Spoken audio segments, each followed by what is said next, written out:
Hi, hello, வணக்கம். ஒரு நல்ல விஷயம் நண்பா.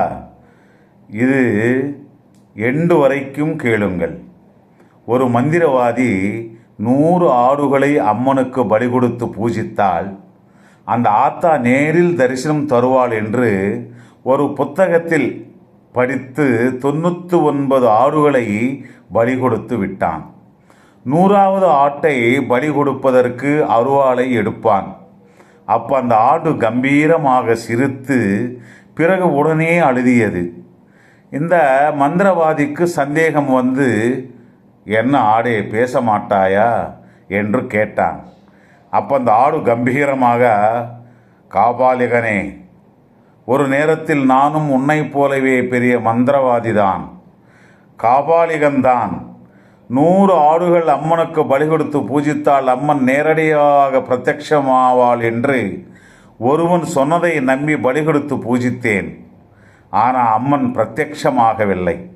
ஆனால் நான் 100 ஆடுகளை பலி கொடுத்த பாவத்துக்காக இதுவரை 100 பிறவிகள் ஆடாகவே பிறக்கிறேன். உன்னை போல ஒருவன் என்னை பலி கொடுத்து கொண்டே தான் இருக்கின்றான். நான் 100வது முறையாக ஆடாகவே பிறந்தேன். அதற்காகத்தான் சிரித்தேன் என்று, என்னை போல நீயும் ஆடுகளை பலி கொடுக்கிறாய், அதற்காக அழுதேன் என்று அந்த 100வது ஆடு சொல்கிறது. அப்போ அம்மனுக்கு ஆடு பலி கொடுத்தால் நேரில் தரிசனம் தராதா என்று கேட்பான். அடே பைத்தியக்காரா, என்னை பார்த்தும் இப்படி ஒரு கேள்வி கேட்கிறாயா? இப்படிப்பட்ட பலிகள் கொடுத்து பூஜித்தால் அம்மன் அருள் தராது. என்னை பார்த்தும் நான் சொன்னதை கேட்டும் இன்னும் உனக்கு புரியவில்லையா என்று சொல்கிறது அந்த ஆடு. அப்படியா? அப்படியென்றால் நான் உன்னை பலி கொடுக்க மாட்டேன் என்று அந்த மந்திரவாதி சொன்னார். நீ என்னை இப்போ விட்டு விட்டாலும் எனக்கு இன்னைக்கு மரணம் தவிர்க்க முடியாது என்று சொல்லுகிறது அந்த ஆடு. அம்மன் எப்பவுமே ஆடுகளை, மாடுகளை, ஜீவன்களை பலி கொடுக்க சொல்லவில்லை.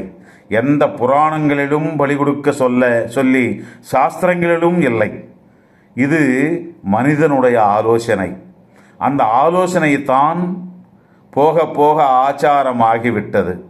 இது தெரியாமல் வாயில்லாத இந்த கோழிகளை, ஆடு மாடுகளை அம்மனுக்கென்று பேரில் பலிகொடுத்து அந்த பாவத்தை மூட்டை மூட்டையாக சுமக்கிறார்கள்.